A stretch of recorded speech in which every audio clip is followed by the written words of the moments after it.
जिस काम को करने के लिए हम 1000 बार सोचते हैं, उस काम को बियर ग्रिल्स करके दिखाते हैं। इनके कारनामे को देख करके सभी के होश उड़ जाते हैं और इनके एपिसोड्स को लोग बड़े मजे से देखते हैं। पर्सनली मैंने भी इनके एपिसोड्स को बचपन में बहुत देखा है, जिनमें इनकी हिम्मत को देख करके मेरे रोंगटे खड़े हो जाते थे। पर क्या आपको पता है, ये पहले बिल्कुल भी ऐसे नहीं थे, बल्कि इसके ठीक अपोजिट थे। वो बिल्कुल वीक और डरा हुआ और डिप्रेस थे। बियर ग्रिल्स अपने book mud, sweats and tear में लिखते हैं, डर आपको बाहर से सख्त और मजबूत दिखने पर मजबूर करता है और अंदर ही अंदर आपको कमजोर बना देता है।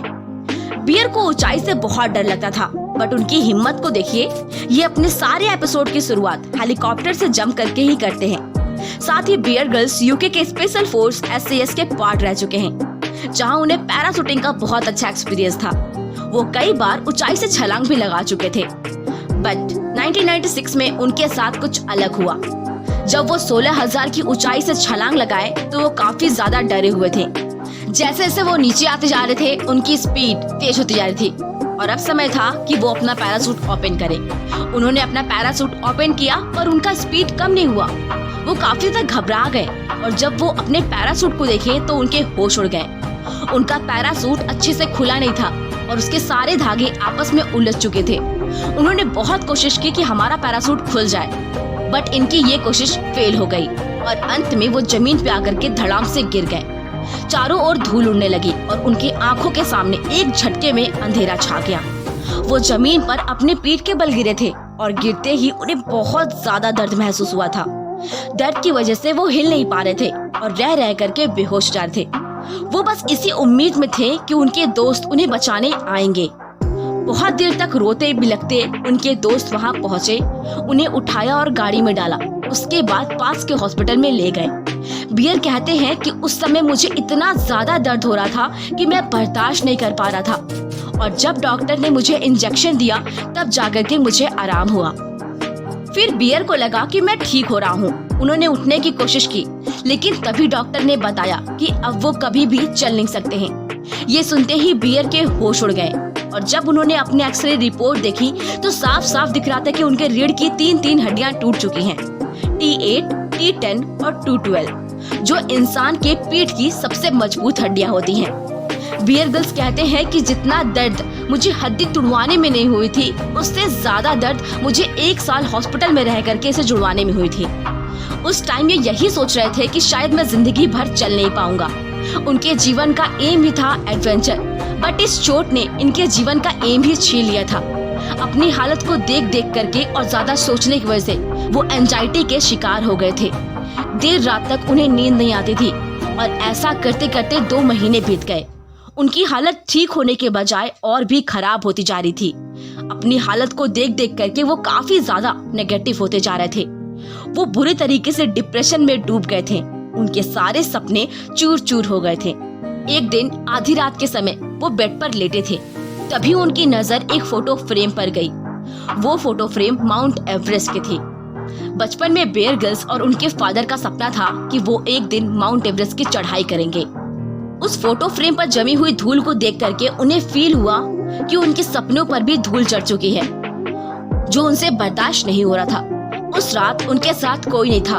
वो हिम्मत करते हुए जैसे तैसे फोटो फ्रेम के पास पहुंचते हैं और उसे साफ करते हैं और फिर बेड पे आकर के यही सोचते सोचते सो जाते हैं कि मैं अपने आप को मोटिवेट कैसे करूं, और ये बात उनके सबकॉन्शियस माइंड तक चली जाती है। इस बात ने उन्हें हिम्मत दी और जीने का उम्मीद दिया। अगले दिन जब वो सो करके उठे तो उन्हें अपनी दादी की एक बात याद आई, जो हमेशा कहती थी, बियर बेटे, लाइफ में जो भी होता है हमारे अच्छे के लिए होता है। वो इंसान ही होता है जो खुद को दुखी और परेशान करने का तरीका ढूंढता है। जब भी तुम किसी मुसीबत में पड़ो तो हमेशा खुद को याद दिलाओ कि जो कुछ भी हो रहा है वो गॉड की मर्जी से हो रहा है, जो कभी भी कुछ भी गलत नहीं होने देंगे। और उस टाइम बियर को ये सभी बातें बिल्कुल गहराई से महसूस हुई और उन्होंने सोचा कि अगर वो अभी भी जिंदा है तो इसका मतलब है कि गॉड ने मेरे लिए कुछ प्लान किया है। इसके बाद बियर अपने फ्यूचर को लेकर के बिल्कुल रिलैक्स हो गए। वो चल पाएंगे कि नहीं, वापस स्पेशल फोर्स में जाकर के काम कर पाएंगे कि नहीं, उन्होंने ये सब कुछ सोचना बंद कर दिया। और जब उन्होंने ओवर थिंकिंग बंद की तो उनका स्ट्रेस और नेगेटिव थॉट भी कम हो गए। वो अपने माइंड को रिपेयर करना शुरू कर दिए। जब माइंड हील हुआ तो बॉडी भी अपने आप हील होने लगी और वो दुगनी तेजी से अपनी बॉडी को हील करते जा रहे थे। अचानक बियर को अपने एक दोस्त की बात याद आ गई। अक्सर भगवान के बुलाहट में जन्म, मृत्यु और फिर पुनर्जन्म होता है और इस एक्सीडेंट के बाद बियर तुम्हारा नया जन्म हुआ है। बियर ने सोचा ये मेरा एक नया जन्म है। जैसे एक नए बच्चे को किसी प्रकार का कोई टेंशन नहीं होता है, उसी तरह मुझे भी कोई टेंशन नहीं है। मुझे ना पास्ट की चिंता है और ना ही फ्यूचर में, बस मैं प्रेजेंट के लिए ग्रेटफुल हूँ। बियर ने जा करके उस पिक्चर को अपने हाथ में लिया और जोर से कहने लगे कि जब मैं ठीक हो जाऊंगा मैं माउंट एवरेस्ट की चोटी को छू करके आऊंगा। उनका एम और गोल उन्हें इस डिप्रेशन से बाहर निकालने में बहुत मदद किया। उनके पास अब तक जीने का कोई रीजन नहीं था और उस हालत में जब वो चल भी नहीं पाते थे, उन्होंने खुद से वादा किया कि वो माउंट एवरेस्ट की चोटी को छू करके आएंगे। जब वो ये बातें दूसरों को बताते थे तो दूसरे उनकी बातों को इग्नोर कर देते थे, पर उनका ये गोल बिल्कुल क्लियर था। उन्हें जल्दी जल्दी ठीक होना था। उनके माइंड और बॉडी दोनों को ही एक गोल मिल गया था जिस पर वो मिल करके काम कर सकते थे। एक्सीडेंट के 3 महीने बाद दर्द कम होना शुरू हो गया। 8 महीने में वो हॉस्पिटल से डिस्चार्ज हो गए। 1 साल में वो पूरी तरीके से ठीक हो गए। डॉक्टर ने उन्हें मना करा था कि वो स्पेशल फोर्स की ट्रेनिंग पर वापस नहीं जाएंगे, पर उनके पास कोई जॉब नहीं था तो पैसा भी नहीं था। पर अपने सपने को पूरा करने के लिए उन्हें 25 लाख की जरूरत थी, जिससे उन्हें माउंट एवरेस्ट पर चढ़ने के लिए ट्रेनिंग लेनी थी और इक्विपमेंट लेनी थी। उस टाइम बियर ने 250 कंपनी को स्पॉन्सरशिप के लिए प्रपोजल लिखे, पर सारी कंपनी ने उसे रिजेक्ट कर दिया। 250 रिजेक्शन के बाद भी उन्होंने हार नहीं माने। उन्होंने बहुत जगहों पर जाकर के मदद मांगी, पर बार बार उनके हाथ निराशा लगी। फिर SSAFA फोर्स चैरिटी ने उनकी मदद की। पैराशूटिंग एक्सीडेंट के 18 महीने बाद 16 मार्च 1998 को उन्होंने अपने बचपन का सपना सच कर दिखाया और माउंट एवरेस्ट की चढ़ाई कर ली। इनका ये पूरा जर्नी काफी ज्यादा जोखिम भरा था। उनके साथ के 4 लोगों ने अपनी जान गंवा दी थी।